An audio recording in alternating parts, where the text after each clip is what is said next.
Hi, today I'm going to be talking about a fly I use for steelhead fishing, and it's just a beadhead rubber legs. It's quite simple. I have an orange bead to emulate an egg pattern for steelhead fishing. Now this is just a brass bead that actually did come in orange, but if you have trouble finding an orange you like, or even any orange at all, you can use a regular brass bead and color it with fingernail polish, and I do that quite often. Here's actually an example of some I got drying on toothpicks right there. A little styrofoam, stick it in there, works real nice. Do that with any kind of trout beads too. You can buy the trout beads and paint them. Also, because what I'll do with this fly is fish this down to usually a trout bead, egg pattern of some sort, especially for steelhead. But this, you can also fish this fly for regular trout, but usually right now it's steelhead season, so I'm tying steelhead flies. So put a little wire down. This is a number 6 or size 6 hook, Tamco model U103. I'm putting on some pretty heavy wire because I want these flies, in this particular set I'm tying, I want them to be heavier so I can get them down deeper. I'll tie them varied, with a varied weight. I'll put either, this is 25, I'll put 15 wire on it, especially on my 8s. But since this is a 6, a little bit bigger fly, and I want it to be down there a little deeper, I'm going to put a little more weight on it, a little heavier.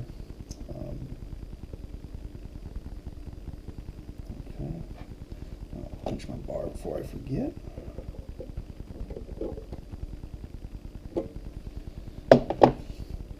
Okay, so the body just going to be some black chenille with some flash in it. You can use, really the sky's the limit with what colors you want to incorporate into this fly. Today I'm going to be tying black chenille with green rubber legs. You can do brown rubber legs, you can do any kind of variety. Sky's really the limit, like I said. But let's get some thread down and really taper off that transition from the shank to the wire, especially with such heavy wire. I want to make that transition smooth, and you want to cover up those ends so you don't mess or end up slicing your thread.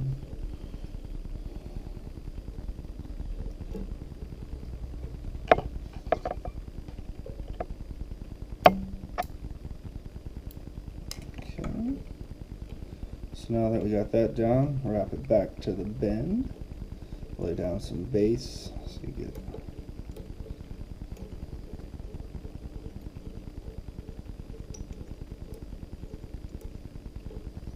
okay, right to that bend, right there. Okay, so first what you're going to do is you're going to tie in your first set of legs. And these are going to be at the very end, towards the back. And a couple tricks with some rubber legs. You can lay it on there. Lay it on like this and capture it with a loose wrap.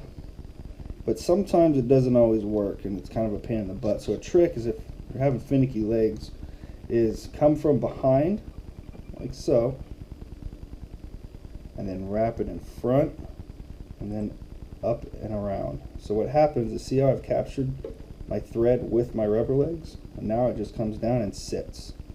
Okay, so that's one way you can capture it.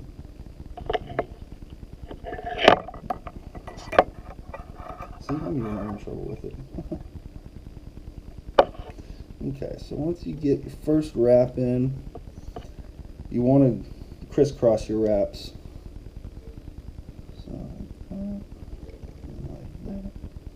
And then you want these legs to have a little bit of a taper, or you don't want them sticking just straight out. You kind of want them to look a lot more like legs than really anything. I know they are rubber legs, but what I mean by that is, see how I got them to point a little bit out. They're not just straight out like this. They're pointing this way towards the end. Alright, so you have that. Now, next part, tie your chenille in. A lot of times you can get carried away tying in all your rubber legs, because I'm going to actually end up putting 3 sets on here. And you get tying, forget your chenille, you got to go back through navigate your way back through the rubber leg forest and get that chenille tied in. It's a pain in the butt, but I've done it before, so that's what I'm telling you. So here we go, some black chenille with some flash in it. I like flash in my rubber legs. And like I said, sky's the limit with the color variation.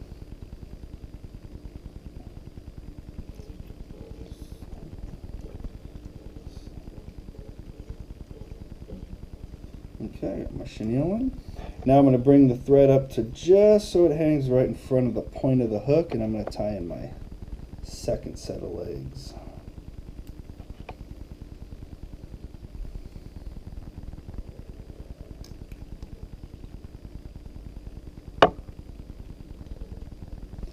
And again, kind of a crisscrossing pattern.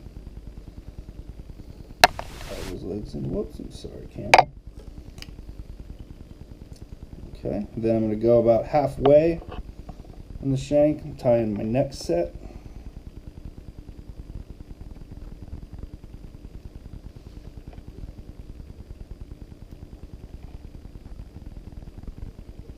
And again, so you guys can see what I'm doing, is pulling it like, whoop, just getting it back behind the thread, capturing that thread, coming up over the top, and it just sits real nice.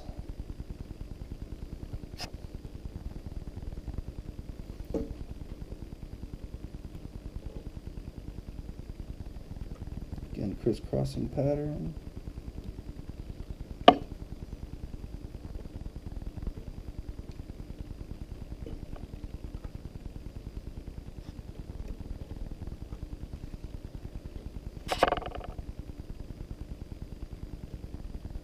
And that's the one thing, once you get more than 2 sets of legs, because it's a lot of rubber legs, what you'll see is just a set of legs down here and then some antennas up here, and then it's just chenille wrapped all the way through, and that works. And you know, those are the rubber legs you usually are just going to buy at the store on the shelf. You rarely see rubber legs in fly shops with more than 2 sets of legs, at least the shops that I've seen. Someone's around here. So now I'm tying a 3rd set.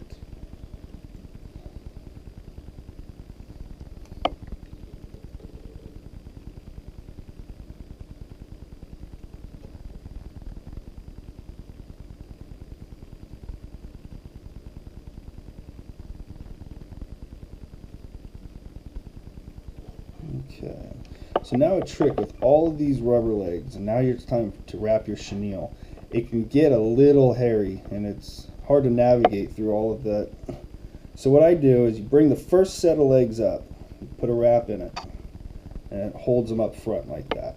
Okay, now I grab the second set, do the same thing, put another wrap in it, and then finally the 3rd set, put a wrap in it.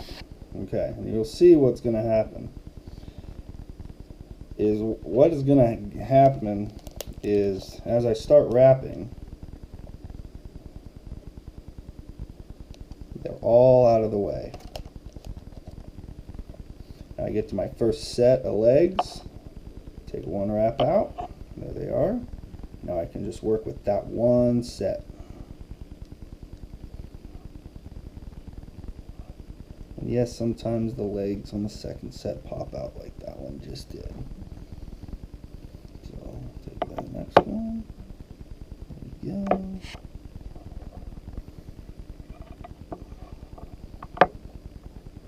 And this part here is probably the most tedious part. Trying to wrap the chenille, navigate your way through. Alright, looking good so far. And my 3rd set, unwrap it.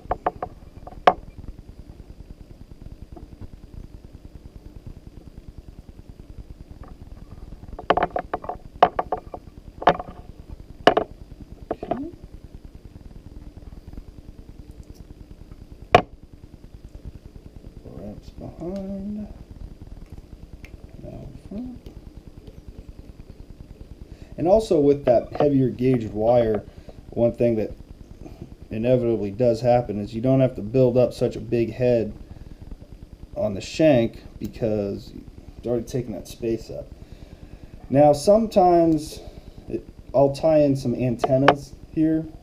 They'll be just like the legs, that'll just point forward. But since I do have a bead head, I won't tie them in this time. But if I'm tying like a regular rubber head, or not rubber head, regular rubber legs without a bead head, I will definitely put in some antennas. So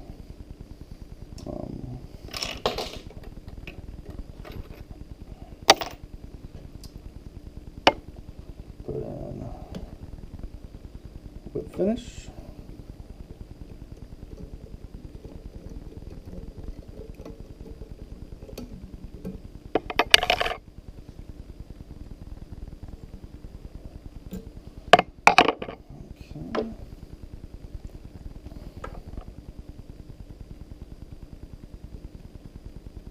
Head cement, tie it in there.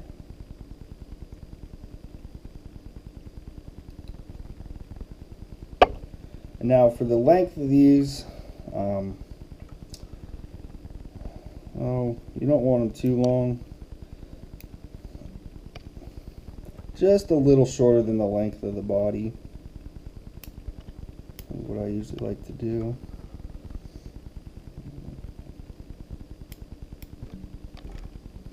And then the back legs I'll cut a little shorter. Just like that.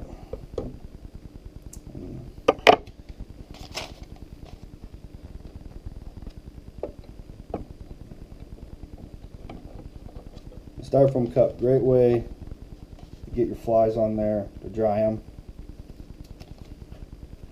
And that's it.